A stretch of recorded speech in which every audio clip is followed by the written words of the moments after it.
estamos frente a una competencia que está delimitada dentro del área de ciencias sociales y que está establecida para ser trabajada por los profesores de historia que anteriormente en el diseño curricular nacional se encargaban de las asignaturas de historia, geografía y economía. Este webinar va a tratar sobre la comprensión de la historia, la comprensión de la historia, considerando la competencia construye interpretaciones históricas, por eso hemos denominado este webinar la comprensión de la historia. Buscamos básicamente que los profesores a partir de este webinar sean capaces de visualizar cómo trabajar esta competencia cuyas especificaciones están establecidas en el Currículum Nacional de la Educación Básica. Sin más, vamos a dar inicio entonces a este webinar de comprender la historia. Yo soy el profesor Raúl Febles, le hablo en nombre de la Escuela de Dirección y Gestión, y la idea es que hoy día podamos conversar sobre cómo se pretende o cuál es la idea del Ministerio de Educación al proponer una competencia tan interesante como la construcción de interpretaciones históricas dentro de la propuesta curricular del Ministerio. Yo les pido que en esta primera parte, mientras esperamos que se conecten más personas, conversemos un poco sobre el proceso de certificación. A inicios de este ciclo de webinars que hemos estado proponiendo, habíamos dicho que íbamos a trabajar aproximadamente unos 2 webinars cada mes. La idea es que ustedes, terminando este webinar, puedan hacer una evaluación que les sirva para su certificación, porque terminando cada webinar a las personas que están asistiendo se les va a ofrecer una certificación por 10 horas pedagógicas, 2 horas presenciales, ¿no? que son parte del webinar que estamos haciendo, y unas 8 horas adicionales de preparación, de formación y de revisión de los materiales que les estamos compartiendo en la página. Una profesora nos estaba comentando que algunos enlaces en las páginas no están funcionando. Ya hemos visto el problema y lo vamos a estar arreglando en los próximos días. No obstante, ustedes pueden agregarse a nuestro webinar en la página de Facebook de la Escuela de Dirección y Gestión. También lo vamos a estar compartiendo en el link, vamos a estar compartiendo el link en YouTube, en la Escuela de Dirección y Gestión, y también en LinkedIn, en el perfil de la Escuela de Dirección y Gestión. Ahí vamos a estar compartiendo los videos, vamos a estar compartiendo los materiales adicionales para que ustedes puedan formarse, para que puedan prepararse un poco más sobre esta competencia que nos está sugiriendo el Currículum Nacional. Vamos entonces a dar inicio de una vez a este webinar, comprender la historia. Sin más dilación, vamos a empezar compartiendo un poco con los profesores cuál es la idea del webinar. Este webinar que estamos proponiendo, pues como les decíamos hace un rato, pertenece al área de ciencias sociales y básicamente se relaciona con 3 competencias fundamentales. La competencia construir interpretaciones históricas, que es la que vamos a analizar hoy día con un lujo de detalles. Gestiona responsablemente el espacio y el ambiente, que es la que, digamos, técnicamente se reconoce como la competencia de geografía, y también la competencia de gestión de los recursos económicos. Esta competencia debe ser trabajada. El webinar de hoy día lo vamos a dedicar específicamente a la construcción de interpretaciones históricas, y vamos entonces a entender que la propuesta del Ministerio es que este webinar lo desarrollemos o lo trabajemos en alineación a la competencia transversal. Se desenvuelve en entornos virtuales generados por las nuevas tecnologías, lo que significa que debemos usar las nuevas tecnologías para desarrollar el webinar, así como desarrollar la metacognición o la gestión autónoma del aprendizaje. Estas son 2 competencias transversales que están propuestas por el Ministerio y que deben ser trabajadas de manera transversal con la competencia construye interpretaciones históricas, de la cual vamos a estar hablando en el día de hoy en este webinar. Técnicamente hablando, la construcción de interpretaciones históricas en este momento en el país, pues es entendida como seguir haciendo lo mismo de siempre. O sea, enseñar historia a los chicos, y los profesores tienen o cuentan con toda una matriz que va desde el inicial hasta secundaria, con una matriz de contenidos que responden a una cierta lógica que ya estaba propuesta desde el diseño curricular nacional. En esa lógica, el profesor tenía que responder a determinados contenidos que estaban establecidos por el área. Y en esos contenidos pues encontramos disímiles elementos relacionados con la historia nacional, la historia peruana, la historia latinoamericana, la historia europea, la historia antigua, media y moderna. Vamos a ver que antes de ingresar a mirar con más detalle qué es lo que se propone desde el currículo, la idea no es que los profesores enseñen más historia, sino que enseñen a construir interpretaciones históricas. Esta idea de construcción de interpretaciones históricas está refrendada o está relacionada a que los profesores de historia, pero en fin, de toda la educación básica, desde inicial hasta los grados más grandes, sean capaces de entender que lo que se propone o lo que se sugiere no es que los alumnos sean historiadores propiamente dicho, no me refiero a ser historiadores, sino que no sean grandes conocedores de la historia, sino que sean capaces de pensar como historiadores. Yo creo que es una distinción que tendríamos que tener clara desde el inicio, porque lo que se busca no es que los alumnos memoricen hechos o figuras históricas o sean capaces de relacionar estos hechos dentro de un continuo temporal que es, fácil de entender para cualquier persona que busque, medianamente en internet algunas referencias. No, lo que busca la competencia es específicamente que los estudiantes sean capaces de pensar como historiadores, de ser capaces de escudriñar cuáles son las evidencias que encontramos en nuestras vidas que nos permiten construir y reconstruir nuestras historias. Y en este sentido, pues hay una fuerte influencia del pensamiento postmodernista que habla de hacer que las personas aprendan y comprendan que ellos son sujetos de la historia.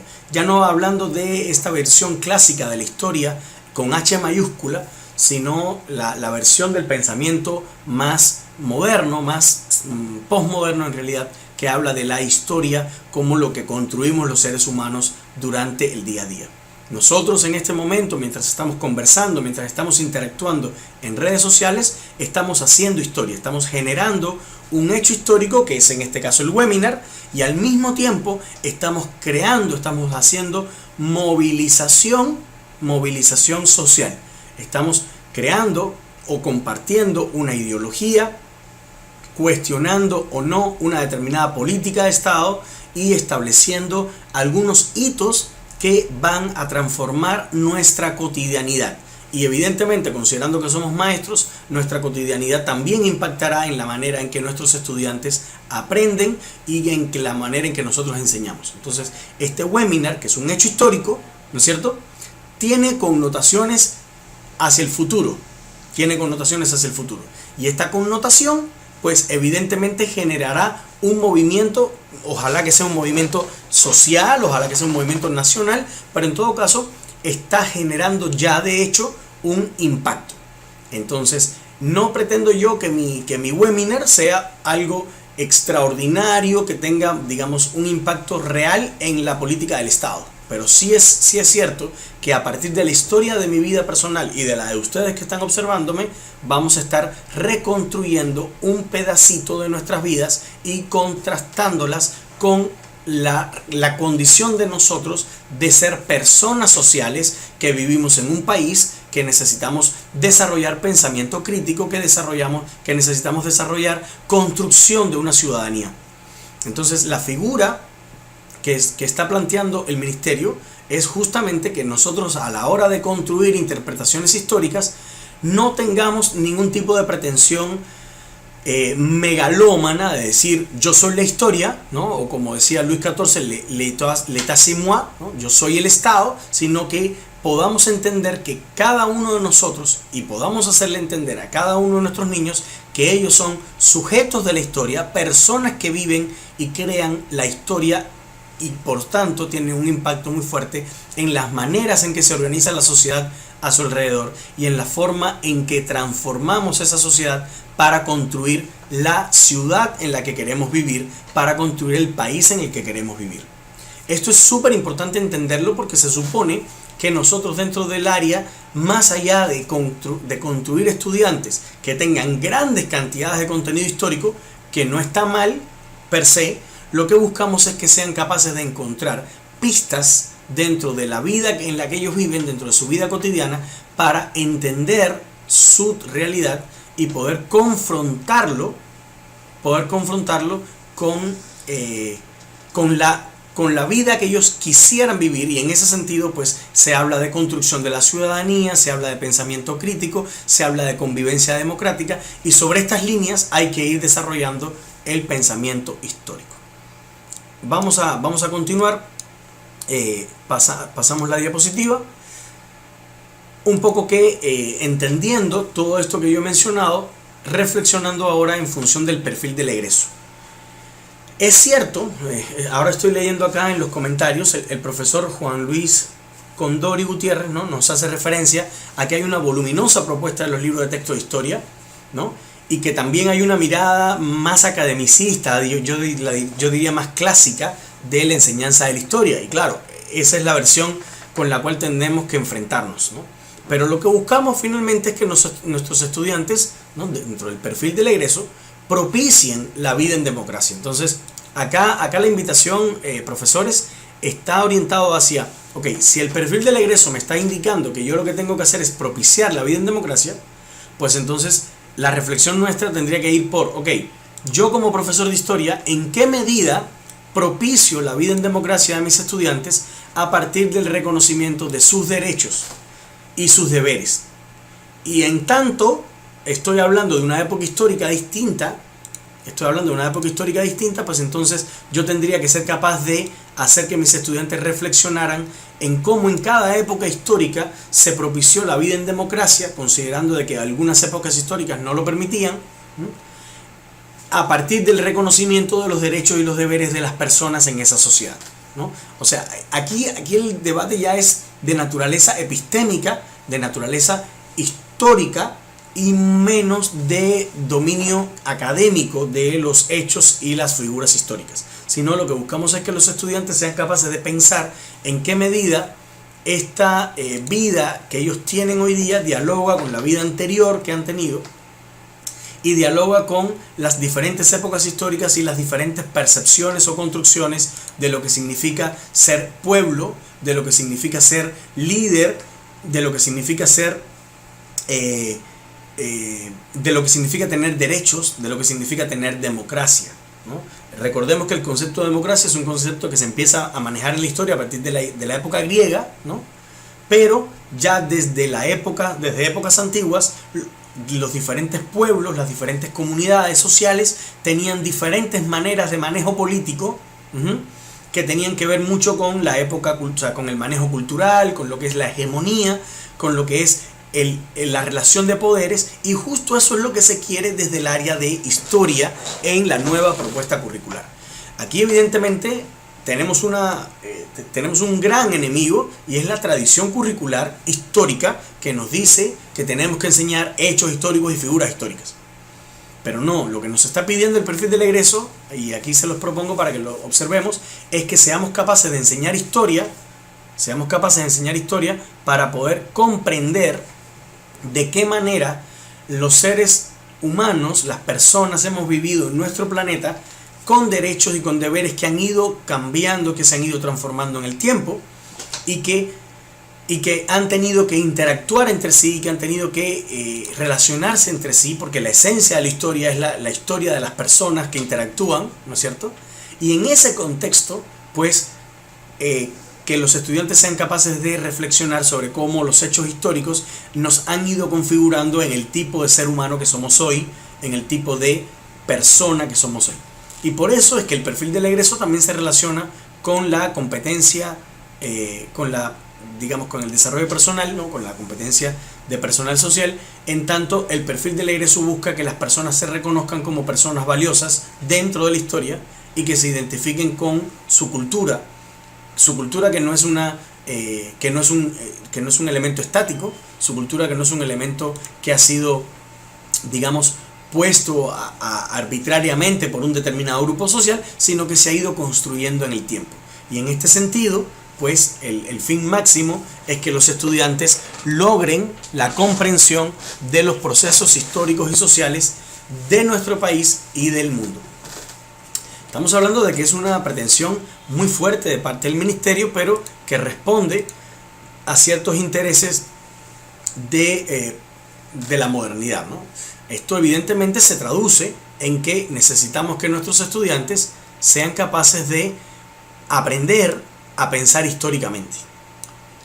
Y esto significa evidentemente que los alumnos no sean profesores o academicistas en historia, que no sean personas que manejen de forma enciclopédica la historia, sino que sean capaces de pensar de forma histórica, que sean capaces de comprender la vida en la que viven, la realidad en la que viven, no como algo arbitrariamente colocado, no como algo, no como un enlatado que el presidente de turno saca de la caja, sino como una realidad que se ha ido construyendo, una realidad que se ha ido cimentando a partir de las experiencias de nuestros colectivos sociales y de la manera en que esos colectivos interactúan a través de sus experiencias personales, sociales, grupales, hasta conformar lo que llamamos las ideologías, lo que llamamos la cultura.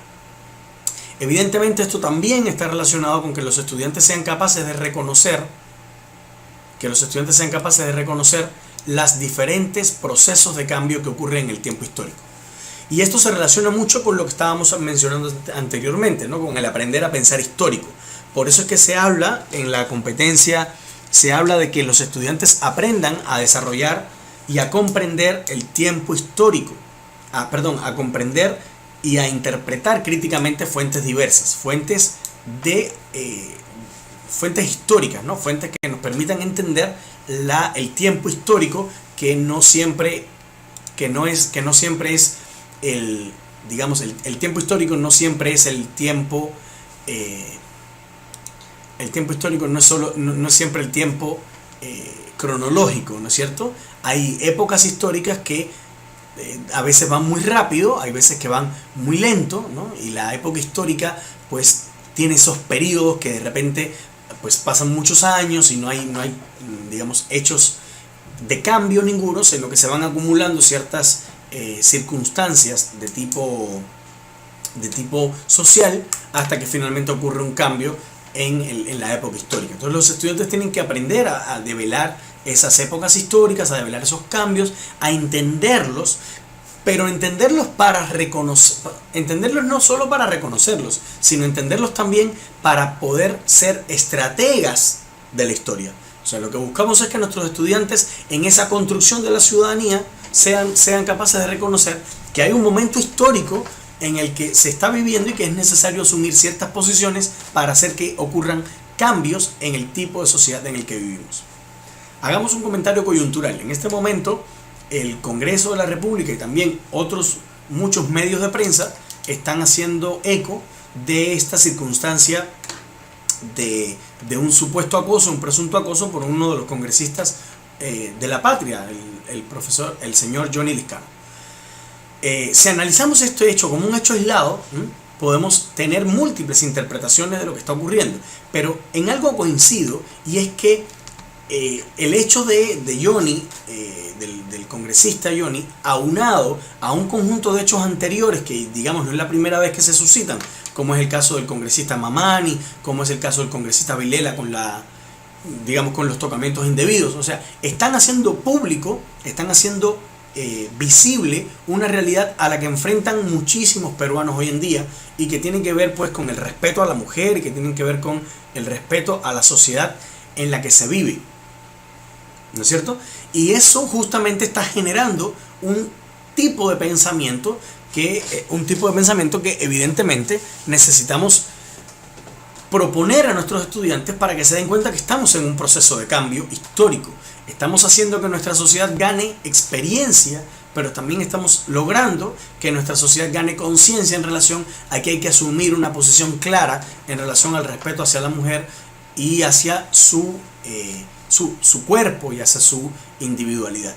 Entonces, justo este es uno de los temas más complejos que se están debatiendo en el Poder Judicial en relación a la pertinencia del enfoque de género, que no busca, como ya lo hemos manifestado en otros momentos, no busca, por lo menos de parte del discurso oficial, no busca que se hagan visibles ciertos discursos no adecuados, como es el caso de la homofobia, como es el caso de la homosexualidad, o como es el caso del aborto, sino que buscan visibilizar prácticas de inequidad en relación a la mujer o de inequidad en relación a otros grupos sociales. En ese sentido, y regresando a las implicaciones que tiene este perfil del egreso en nuestros estudiantes, no solamente queremos que reconozcan los procesos de cambio dentro del tiempo histórico, sino que también sean capaces de fortalecer y construir una conciencia crítica, solidaria y respetuosa. Entonces, este es el perfil del egreso que estamos proponiendo o que se está proponiendo desde el Ministerio de Educación. Vamos a encontrar que las capacidades que están propuestas desde el Ministerio, las capacidades que están propuestas, justamente avalan estas ideas que yo les estoy compartiendo hoy en día, ¿no? Buscamos que los estudiantes interpreten críticamente fuentes diversas. Y para interpretar críticamente fuentes diversas, una de las primeras buenas prácticas que tenemos que trabajar desde la educación es proponerle a los estudiantes fuentes diversas para que puedan obtener de ellas información. O sea, yo no dudo de que los profesores de historia conozcan, manejen una excelente formación histórica y que conozcan de memoria hechos, figuras, ideas, seguramente. Lo que buscamos, o sea, lo que se busca o lo que se propone, no es que los profesores hagan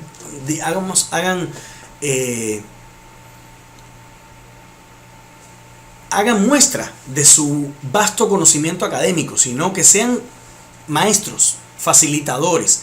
Recordemos que dentro del enfoque constructivista aplicado a las ciencias sociales se busca que los estudiantes interactúen con la época histórica, y la forma de interactuar con la época histórica es por proponerles a los estudiantes que busquen, que interactúen, que evidencien algunos elementos relacionados con las fuentes históricas para confrontarlas.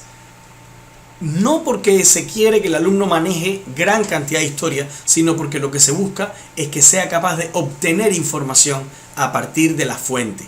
A partir de la fuente. Y cuando hablamos a partir de la fuente, no hablamos solamente de un texto escrito, que también podría ser una buena fuente, sino también estamos hablando de a partir de vasijas, a partir de reliquias, a partir de los testimonios, a partir de la propia oralidad popular, a partir del propio discurso personal. Y en este sentido, la competencia histórica se tiene que relacionar, se tiene que imbricar demasiado con las posiciones sociológicas y antropológicas que buscan comprender que en el centro de todo hecho histórico está el ser humano. Y esto, mis estimados colegas, es una de las segundas buenas prácticas que tenemos que proponemos desde este webinar para desarrollar las clases de historia. Háganles ver a sus estudiantes que sus grandísimos estudiantes, que sus grandísimos líderes históricos, que las figuras históricas no están hechas por personas alejadas de sí, sino que están propuestas por personas que en un momento determinado tuvieron ideas y supieron defenderlas. Personas que en un determinado momento asumieron una posición que pudiéramos criticar hoy desde nuestro tiempo, pero que en su momento histórico fue una decisión adecuada. Porque la historia dialoga entre lo individual y lo social. O sea, cada uno de nosotros toma pequeñas decisiones día a día que van construyendo esta sociedad. Desde el mismo hecho de publicar en Facebook que un carro nos ha atropellado, ha querido violentar nuestro trayecto, que ha querido violentarnos como personas, ya desde ahí estamos asumiendo una pequeña decisión que puede cambiar la historia, que puede cambiar la sociedad en la que vivimos. Y lo importante acá es hacer que nuestros estudiantes entiendan que más allá de una figura histórica, como podría ser en nuestro caso peruano Miguel Grau o como pudiera ser Bolognesi, pues estamos hablando de seres humanos que en su momento tomaron una decisión, seres humanos que tomaron decisiones cuyas implicaciones y consecuencias podemos celebrarlas hoy día o también podríamos criticarlas hoy día a la luz de los acontecimientos presentes. Y la idea no es que sea una crítica, digamos, asistemática, que sea una crítica vacía, sino que sea una crítica que esté orientada a comprender el papel que estas personas jugaron en su tiempo y las implicaciones que estas personas tienen en el día de hoy. Entonces, la competencia de interpretar críticamente fuentes diversas, que es una de las capacidades, las capacidades de interpretar críticamente fuentes diversas, que es una de las capacidades que se están proponiendo desde el currículo, pues lo que está buscando finalmente es que los estudiantes sean capaces de obtener información como si ellos fueran historiadores, como si fueran arqueólogos, como si ellos fueran sociólogos, como si fueran antropólogos, que sean capaces de obtener información crítica, información responsable, información contrastable entre la fuente histórica y el tiempo en el que fue construida, el tiempo en el que fue propuesta. Esa es un poco la idea. La segunda capacidad busca que los estudiantes comprendan el tiempo histórico. Que sean capaces de entender de que el tiempo histórico tiene una periodización que no es arbitraria, que no es que a alguien se le ocurrió decir el tiempo se divide en tales procesos y ya está, sino que la periodización histórica es algo que se construye y por tanto una buena práctica en la historia o en las clases de historia es proponerle a los estudiantes que sean capaces de construir y armar ellos mismos sus periodizaciones en su vida, sus periodizaciones en la época en que les ha tocado vivir. Y que a partir de que, digamos, estudien toda la cultura chavín o que estudien toda la cultura nazca, sean capaces de construir la periodización de esa cultura y luego contrastarla con la fuente, con el historiador que periodizó. Y que puedan encontrar en esa periodización que hizo la autoridad histórica, ¿no? En este caso el historiador, Julio Cetello, etcétera, que sean capaces de contrastar la fuente histórica con la evidencia, con la periodización que ellos han construido, y puedan contrastarla, puedan construirla, puedan debatirla, porque lo que se busca es que ellos sean capaces de comprender que el tiempo histórico no es cronológico, no sigue una línea cronológica, y al mismo tiempo que el tiempo histórico no responde a una determinada lógica de un historiador, sino que responde a una determinada lógica de comprensión de la época histórica. Y claro, estos dos elementos busca finalmente que los estudiantes elaboren explicaciones sobre los procesos históricos. Elaboren explicaciones. Y esto evidentemente nos va a poner en una situación probablemente incómoda, porque los estudiantes no tendrían por qué compartir las explicaciones históricas que tenemos nosotros, los profesores de historia. Y esto es una de las cosas más fuertes que les resulta difícil entender a los maestros hoy en día, porque nosotros tenemos ideas históricas, nosotros tenemos ideas preconcebidas. Yo les pongo el caso, por ejemplo, de la postura cubana sobre Antonio Maceo. Creo que hay uno o dos personas que son cubanos que nos están siguiendo en este momento y podrán comentar acá algo de lo que yo les estoy comentando. En el año 1877, un general español se reúne con Maceo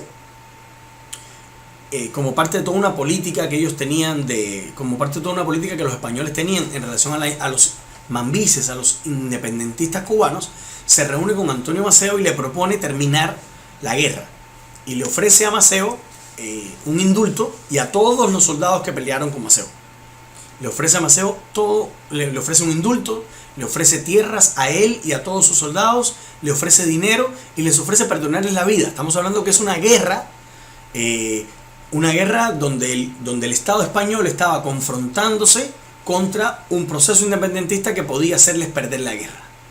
Y este general español le propone a Maceo indulto total, le propone a Maceo perdonarle la vida a las personas, darles dinero, darles tierras para que puedan incorporarse a la sociedad.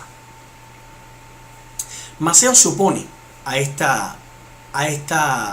ofrecimiento.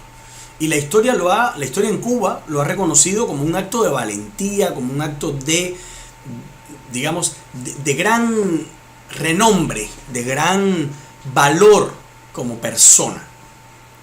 Y sin duda alguna lo fue.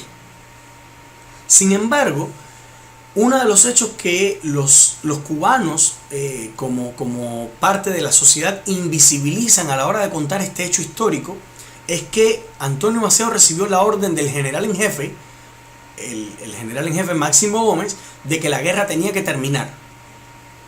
Y por tanto, cuando Maceo protagoniza la protesta de Baraguá, que es el hecho que se conoce, pueden buscarlo en internet, información sobre este hecho histórico, cuando Maceo protagoniza la protesta de Baraguá, está cometiendo un acto de insubordinación militar.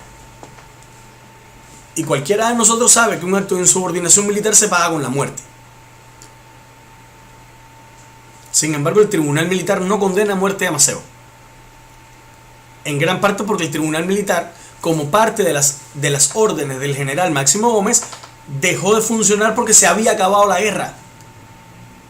Entonces Maceo, que hace unos minutos atrás yo estaba hablando de su postura viril, de su postura firme ante un hecho de claudicar sus ideas, de claudicar, o sea, de irse a la paz cuando no se habían logrado las conquistas de los independentistas, o sea, entendiendo que seguía el gobierno español en el poder, que los cubanos seguían pasando trabajo, que la esclavitud se mantenía, pues Maceo se opone, lo cual es un acto reconocido en la historia nacional cubana. Pero al mismo tiempo ese acto tuvo una implicación de insubordinación. Y cuando en el año 1895 José Martí se dirige a la emigración cubana para pedir fondos para volver a iniciar la guerra, para ganar nuestra independencia como país, lo primero que Martí resalta es que una guerra no se gana con indisciplina, que una guerra no se gana con arbitrariedades. Y esa posición política de José Martí lo opuso diametralmente a la postura de Maceo, que nunca entendió que había cometido un error. Y la historia no le quita la razón a Maceo. O sea, cuando tú hablas con un cubano, digamos, de la calle, no una persona que tenga gran conocimiento de historia, todos te van a decir que Maceo hizo bien al hacer esta indisciplina militar.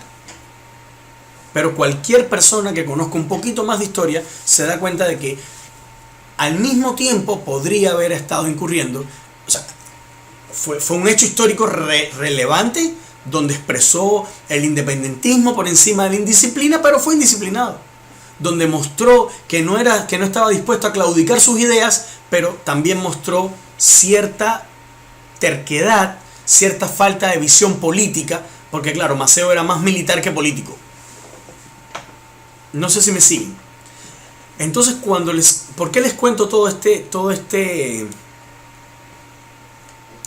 ¿Por qué les estoy contando todo este tipo histórico? Porque la capacidad elabora explicaciones sobre los procesos históricos, no busca que los estudiantes se aprendan de memoria el discurso que el maestro les plantee, sino busca que los estudiantes sean capaces de escudriñar en la historia que han vivido para poder identificar cuál es la explicación con la que se sienten más a gusto, cuál es la explicación con la que se sienten más, digamos, más afines, en concordancia con su presupuesto inicial, que es de construir una sociedad justa, construir una sociedad democrática, desarrollar sujetos históricos que sean verdaderamente sujetos de su historia, actores de su propia historia.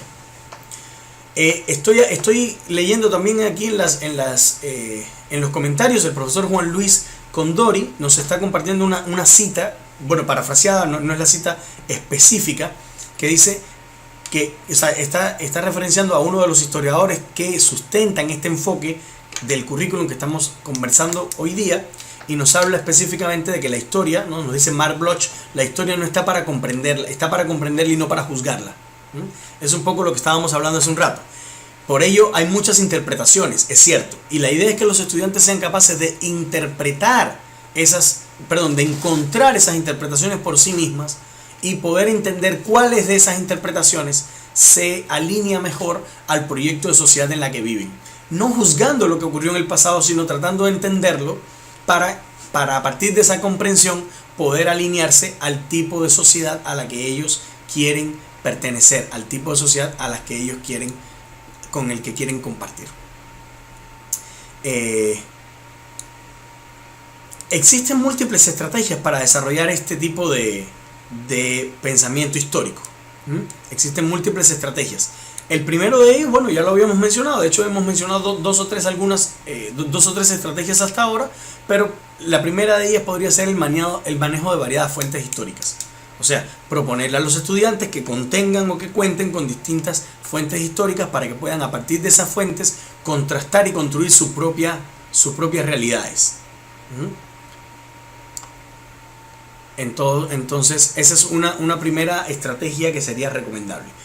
Un segundo elemento tiene que ver con proponer a los estudiantes hacer visitas guiadas a museos, a centros arqueológicos, a páginas o repositorios de internet donde puedan confrontar o donde puedan revisar las fuentes históricas de primera mano, y en este sentido podría incorporarse estrategias como por ejemplo utilizar el Google Expeditions para poder viajar hacia lugares que de repente son muy difíciles confrontar o visitar de primera mano, para que los estudiantes puedan vivir la historia como los sujetos que son, desde la mirada de los sujetos históricos que vivieron en esa época. La idea no es que los estudiantes reciban la historia como el cuento de la abuelita, sino como que ellos son los que pueden hacer la historia, los que pueden construirla, donde ellos están empoderados para compartir como los cronistas de nuestro tiempo, para que ellos puedan comprender, contrastar, construir la historia que están viviendo. En ese sentido, otra buena práctica podría ser que los estudiantes realicen debates sobre estas mismas fuentes o sobre películas que tengan temas históricos, pero debates que no sean opiniones, que el aula no se nos llene de opinólogos, sino que se llene de espacios de reflexión seria, de espacios de reflexión crítica, construida desde la mirada hacia las fuentes, desde la reflexión desde la historia y para la historia, con la posibilidad de entender la época a la que están estudiando o sobre la que están debatiendo.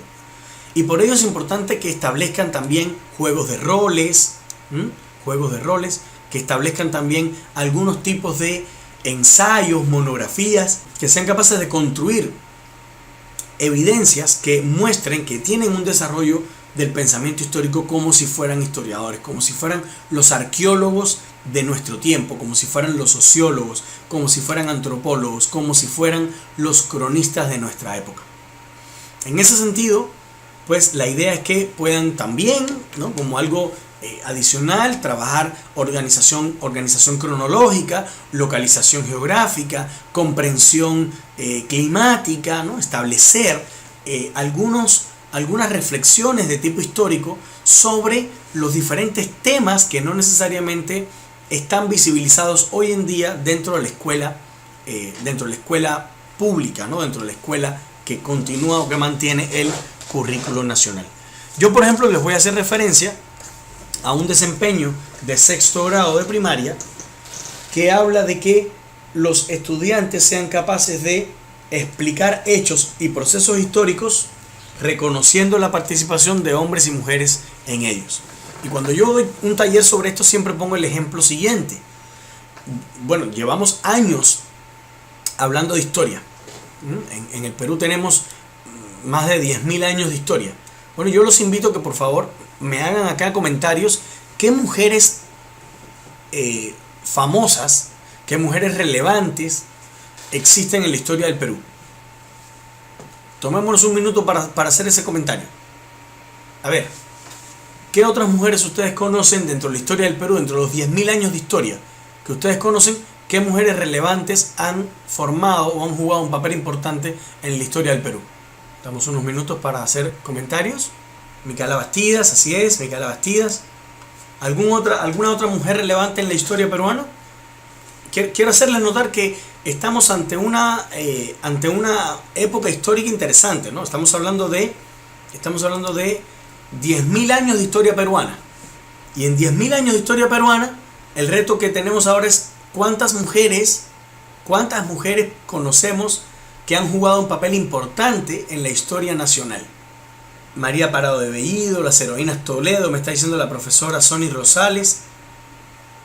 Es indudable de que hay muchas mujeres. Sin embargo, yo les pregunto, más allá de hacer gala, ¿no?, a los colegas de un conocimiento histórico que podría tener o no, yo les pregunto, ¿cuándo en la historia que aprendieron ustedes en el colegio o cuándo en la historia que ustedes enseñan en el colegio les hacen notar que las mujeres han tenido un papel importante en la historia?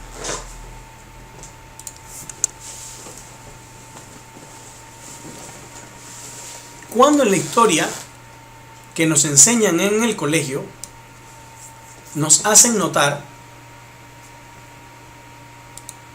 cuando en la historia que hemos aprendido en el colegio nos hacen notar que las mujeres son las que jugaron un papel muy relevante en nuestra historia nacional o en la historia del mundo?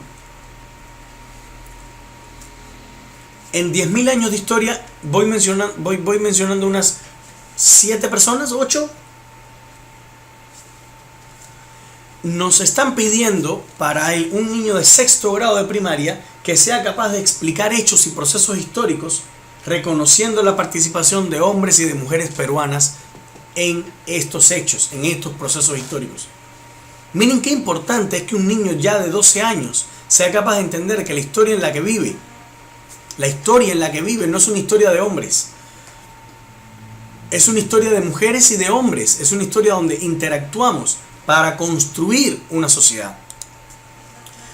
Yo, por ejemplo, propongo que los estudiantes reflexionen sobre la mamá de Miguel Grau o sobre la mamá de Bolognesi.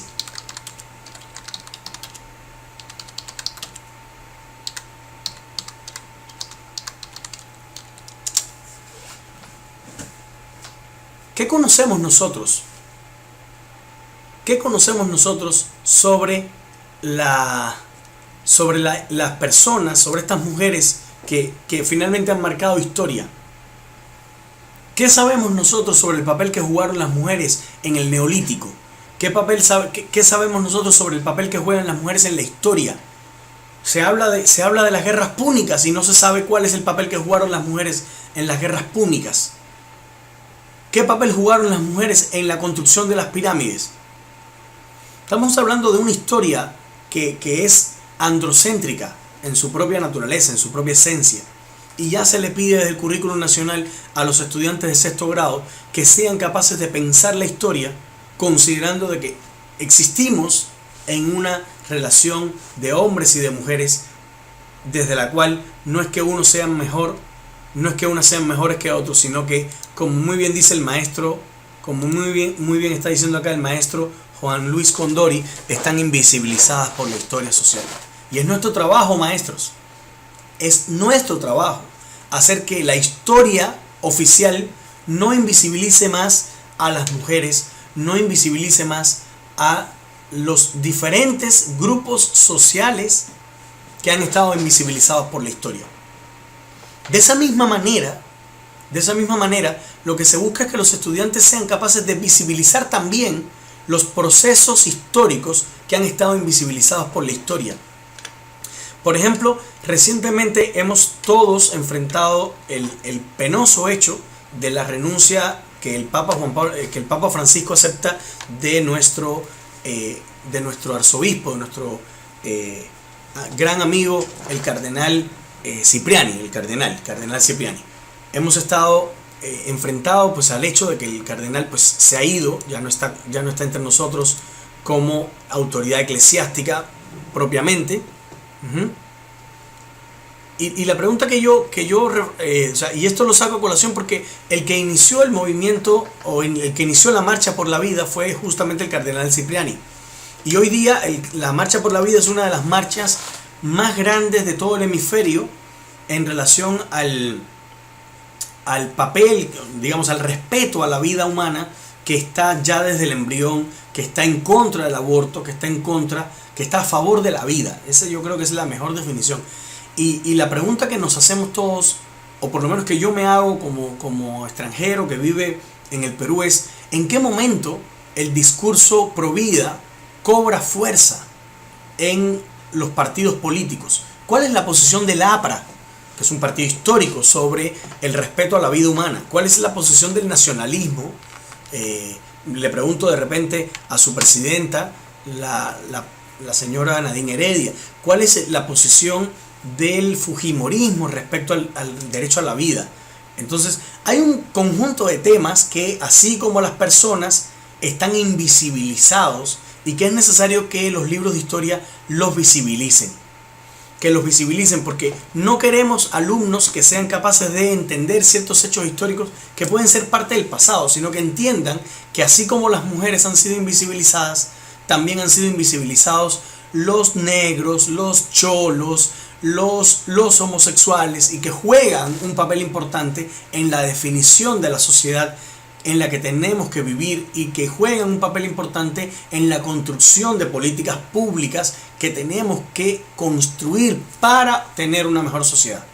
Y la pregunta que yo me hago es: así como están invisibilizados estos grupos sociales, hay otros temas que también están invisibilizados, que no nos están alcanzando, que la vida no nos está alcanzando para entender cómo es que se han ido construyendo estos discursos, y que hoy nos lo presentan pues en los libros de historia, o nos lo presenta nuestro profesor de historia como un enlatado. Hay una situación histórica también muy importante de reflexionar en nuestro contexto peruano, que es el tema del terrorismo.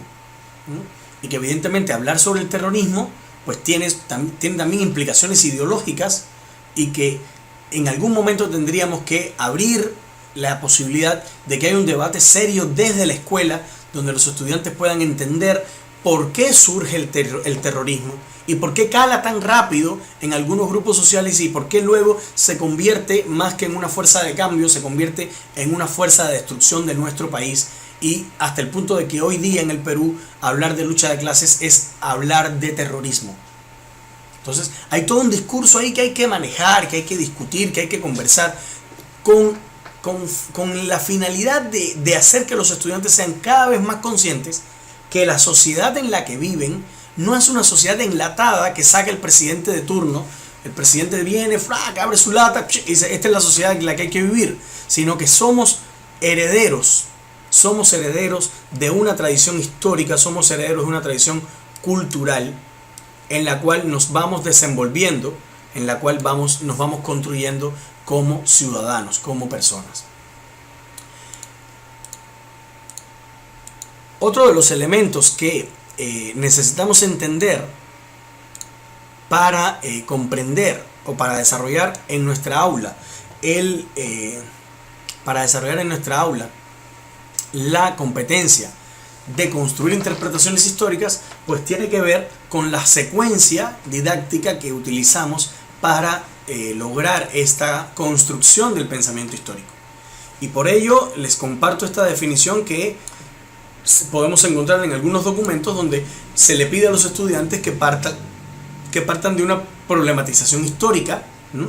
Como por ejemplo el que he mencionado hace un minuto, ¿no? ¿Cuál es el papel de las mujeres en la historia, en un determinado periodo histórico? O como por ejemplo la clásica pregunta de si existió o no un estado incaico, o si podemos considerar actos valerosos, o si podemos considerar o no que el pisco es peruano o no. O sea, hay toda una serie de elementos históricos. Digamos, cuál es el impacto social que tiene el discurso, digamos, cultural en la conformación del vocabulario peruano, ¿no? Con las formas de hablar, las jergas, ¿no? Y cuál es la relación que hay entre historia y lenguaje. Es una buena herramienta o una buena idea para trabajar la época histórica. Y estos elementos pues están completamente alineados a presentarle a nuestros estudiantes esa problematización histórica que se nos está pidiendo trabajar desde el currículum nacional. El segundo paso es que a partir de esa problematización histórica, pues los estudiantes tengan la oportunidad de revisar, de buscar fuentes, para que no se convierta, así es, bueno, estaba leyendo un comentario acá, para que no se convierta entonces en una olla de grillos donde cada estudiante da su opinión de acuerdo a su posición ideológica o a la posición ideológica de sus padres, sino que haya un contraste serio, que haya un contraste, digamos, riguroso en el sentido académico sobre la época histórica que se estudia. Y claro, para eso uno de los elementos que necesitamos es sacar de nuestra aula la idea de que el alumno tiene que ser recontra conocedor de todos los hechos históricos pequeñitos que han habido en la historia de la humanidad, y tratar de poner sobre el tapete el hecho de que quizás podemos pasarnos un bimestre o un trimestre entero hablando de un solo hecho histórico, pero cuando termine ese hecho histórico, el alumno ha sido capaz de desarrollar, ¿no? de poder seleccionar fuentes, de describirlas, de obtener información, de secuenciar los hechos, de explicar esos hechos a la luz de su tiempo, a la luz de posiciones ideológicas diferentes. Y evidentemente esto es un reto muy grande, porque parte del supuesto de que nosotros los maestros no tenemos claro que la propuesta del currículum no está en trabajar más contenidos, sino trabajar más profundamente ciertos contenidos, ¿no? Porque el desempeño no está casado con determinado contenido, el desempeño está casado con la competencia construcción de interpretaciones históricas. Entonces, en ese sentido, después de la búsqueda de información, pues hacer que los estudiantes localicen en el espacio, busquen en el mapa, utilicen herramientas digitales para esa localización espacial, construyan líneas de tiempo que no sean líneas de tiempo que sean solamente sincrónicas, sino que también sean diacrónicas, que permitan contrastar mientras acá estaba pasando esto que estaba pasando en otra parte del mundo, que sean capaces de comprender que los tiempos históricos transitan en diferente temporalidad, que a veces son más rápidos, a veces son más lentos, y que eso les vaya permitiendo reflexionar de manera crítica, les vaya permitiendo obtener una construcción de su pensamiento histórico, y esa construcción del pensamiento histórico pues se vaya consolidando en la mirada de los estudiantes. La finalidad de esta forma de mirar la historia, la finalidad es que los estudiantes sean capaces de presentar una construcción de interpretaciones históricas que pueda, técnicamente hablando, que pueda hacer gala de que ellos son personas que viven en la historia, y que ellos son los sujetos que construyen la historia, y que no solamente existen para comprender los hechos históricos que se les presentan, sino que ellos son los que construyen la historia y los que construyen la construcción de la historia que están estudiando. En este sentido, el área busca que los estudiantes sean capaces de encontrar, o sean capaces de hacer debates, donde ellos puedan opinar con libertad, pero también donde puedan opinar con responsabilidad sobre algunos elementos propios de la dinámica de construcción de interpretaciones históricas, que ellos sean capaces de proponer ideas, que ellos sean capaces de proponer nuevas interpretaciones, nuevas miradas hacia lo que pasó, de una manera justa, ¿no? También de una manera crítica, de una manera firme, ¿no? De una manera histórica propiamente dicha, ¿no? Entonces, a partir de estos debates y a partir de estos ensayos, de estas monografías, pues lo que buscamos es que nuestros estudiantes hagan pues una muestra de que son capaces de entender la historia no como algo construido, sino como algo que es interpretado por un determinado grupo social, por un determinado tipo de personas. Y en este sentido, pues algunos profesores creen que hacer mapas conceptuales, o hacer localización geográfica en el mapa, o hacer líneas de tiempo, o hacer valoración de figuras históricas, es también parte de las evidencias propias del área. Y efectivamente así es, efectivamente, pero lo que es necesario entender es que los estudiantes, cuando hacen interpretaciones históricas, tienen que localizar necesariamente. Cuando los estudiantes hacen interpretaciones históricas, tienen que hacer localizaciones en el mapa necesariamente. Es verdad que los estudiantes tienen que hacer una búsqueda bibliográfica, tienen que hacer organizaciones en el mapa, eso es cierto, pero no es esa la única evidencia que muestra que el alumno tiene la interpretación histórica construida. La interpretación histórica construida se realiza cuando el estudiante puede relacionar distintos desempeños y puede combinarlos en una sola situación significativa. Dicho esto, cuando un niño de educación inicial nos trae al aula su partida de nacimiento, sus fotos de su nacimiento y nos dice: yo soy esta persona y yo era así y yo nací tal día, ese niño está respondiendo al uso de fuentes para explicar su propia historia. Ese niño está identificando una versión de la historia, que es la versión oficial, en este caso pues, es indudable que él nació. Este niño está explicando un proceso histórico que él vivió y que forma parte de su propia vida. En este sentido es importante que los profesores entiendan que el mérito no está en que los estudiantes conozcan más historia, sino que sean capaces de formar parte de la construcción de la historia, ¿no? de ser parte de la construcción de la historia desde los desempeños esperados para su grado. El reto que le vamos a proponer para finalizar este webinar es que ustedes sean capaces de escoger una de las mujeres que han mencionado anteriormente u otra mujer actual, ¿no? Que ustedes crean que forma parte de la historia y contribuyan con un pequeño párrafo a a describir a esta persona,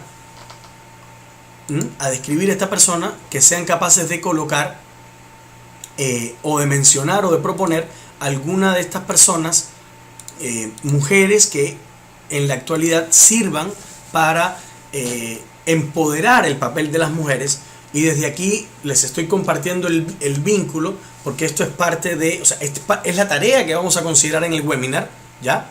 Es la tarea que vamos a considerar en el webinar, pero le estamos compartiendo esta idea de que esta propuesta de la UNESCO acá en Perú, que justamente busca empoderar a la mujer. Ahorita creo que no puedo subir la imagen, pero terminando el webinar lo voy a compartir. Busca que la mujer sea considerada, ¿no? Sea más considerada dentro de la Wikipedia. Entonces, el 22 de febrero UNESCO ha abierto la convocatoria. Aquí les estoy compartiendo el link. Acá en la página les estoy compartiendo el link para que ustedes puedan comprender un poquito más sobre este tema. El 22 de febrero se abrió la convocatoria para que en el Perú se coloquen dentro de la UNESCO, se empodere un poco más a la mujer, porque revisando la Wikipedia se verifica que menos de una de cada 5 biografías propuestas en la Wikipedia son de mujeres. Entonces, lo que ha hecho la Wikipedia es hacer un convenio con la UNESCO acá en Lima para visibilizar aún más a las mujeres en temas de género, en temas de interculturalidad y pedirles que, digamos, ayuden a hacer más visible la presencia de las mujeres en la historia nacional y al mismo tiempo sean también más proactivas en el uso en la presencia en la vida digital. Yo desde acá, como persona y también como parte de la Escuela de Dirección y Gestión, saludo esta iniciativa de la Wikipedia y la UNESCO y les pido que de tarea, ¿no? Como parte de la influencia, ¿no?, de la tarea de este taller, ustedes sean capaces de colocar acá en nuestro webinar, sean capaces de poner o de compartir un pequeño párrafo sobre alguna mujer, no necesariamente del pasado, una mujer presente, de una mujer con la que ustedes trabajen, de una mujer con la que ustedes interactúen, un pequeño comentario etiquetando a esta mujer, reconociéndole su trabajo, para, digamos, unirnos a esta iniciativa de Wikipedia y de la UNESCO de reconocer el papel de la mujer dentro de la historia, dentro de la vida de todos nosotros. Y esto lo hago digamos, y esto lo hago con la intención también de reconocer que el próximo día 8 de marzo es el Día de la Mujer, y que su papel es muy importante dentro de nuestra vida, dentro de la comprensión de la historia, y por tanto merecen todo nuestro respeto y nuestro amor. Con esta reflexión no tan histórica, pero con una implicación muy fuerte dentro de la historia nacional, me voy despidiendo de ustedes, esperando que me dejen sus comentarios y también que compartan este webinar para realzar el papel de la mujer dentro de nuestra historia. Y bueno, nos estaríamos viendo la próxima semana, creo, para el próximo webinar sobre convivencia democrática. Así que muchas gracias por su presencia, muchas gracias por su participación. Nos estaríamos viendo en próximos webinars. Un abrazo a todos.